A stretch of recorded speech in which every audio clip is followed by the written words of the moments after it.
বন্ধুরা, প্রফেসর বিদ্যা ব্যানার্জির আজকের রিভিউ। বিদ্যা রাজদীপ চ্যাটার্জিকে বলছে হোস্টেল ওরা ভাঙতে পারেনি, ওদেরকে আমি কিছু হাড় ভেঙে দিয়েছি। আপনি ফুলশয্যার রাতে আপনার ছেলের সাথে যে নোংরা খেলাটা খেলেছেন সেটা একদম ঠিক করেননি। যে একটা কথা মনে রাখবেন, এই হোস্টেল অক্ষত থাকবে।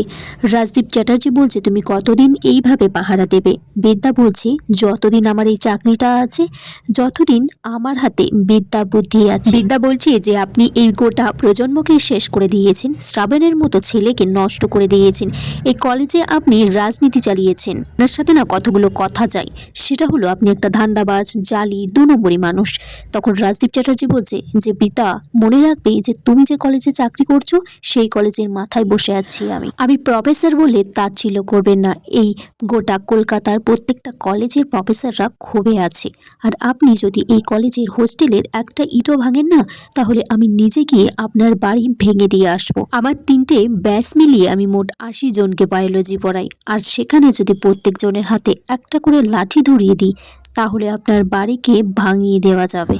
আপনি যদি হোস্টেল থেকে ছাত্রছাত্রীদেরকে তাড়িয়ে দেন, তাহলে আমি আপনার বাড়ির ছাদটা ভেঙে দেব। এদিকে রাজদীপ চ্যাটার্জি প্রিন্সিপালকে বলছে আর কিছু করার নেই, এবার পুরো শিকড়টাকে উপড়ে ফেলতে হবে। নিপুণ হসপিটালে মোটামুটি ভালোই আছে, ওকে হয়তো ছেড়েও দেওয়া হবে। ওকে দিয়ে যদি রাত্রেবেলা খুন করানো যায়, তারপর ওকে আবার হসপিটালে পাঠিয়ে দিতে হবে। তাহলে দেখে তদন্ত হওয়ার কোনো প্রশ্নই উঠবে না, কে খুনটা করেছে কেউ ধরতেও পারবে না। তারপর বিদ্যা নিজের পিজিতে ঢুকে দেখে তার দরজাটা খোলা ঘরের, আর ঘরটা সুন্দর করে সাজানো, ঘরের বিছানা চাদরটাও পাল্টানো, একটা সুন্দর ফুল দিয়ে সাজানো। বলছে ফুলগুলো তো খুব সুন্দর লাগছে। সেখানে রাজদীপ বলছে তোমার পছন্দ হয়েছে? বিদ্যা বলছে আপনি আপনি এখানে কি করে? বলছে তোমার মনটা তো চুরি করতে পারেনি, চাবিটা ঠিক ব্যাগ থেকে ঝেপে দিয়েছি। রাজদীপ বলছে আমি কিন্তু তোমার পছন্দের সব জিনিস জেনে গেছি। তোমার পছন্দের রং নীল, তোমার পছন্দের কবি রবীন্দ্রনাথ ঠাকুর আর শক্তি চট্টোপাধ্যায়, আর তোমার পছন্দের লেখক সুনীল গঙ্গোপাধ্যায়। রাজদীপ তারপর একে একে সমস্ত পছন্দের জিনিস বিদ্যার বলতে থাকে। শেষে বলছে যে তোমার পছন্দের মানুষটাকে বলো তো। বিদ্যা বলছে কে? বলছে আমি। রাজদীপ তারপর হাতে ভাতের থালা নিয়ে এসেছে, তাতে 5 রকম ভাজা তরকারি সব কিছু আছে। সে তো বিদ্যারই রান্নাঘরে রান্না করেছে। আর একটা জামার সিট, একটা প্যান্টের সিট। বিদ্যা বলছে এটা দিয়ে কী হবে? বলছে তুমি আমার ভাত কাপড়ের দায়িত্ব নেবে।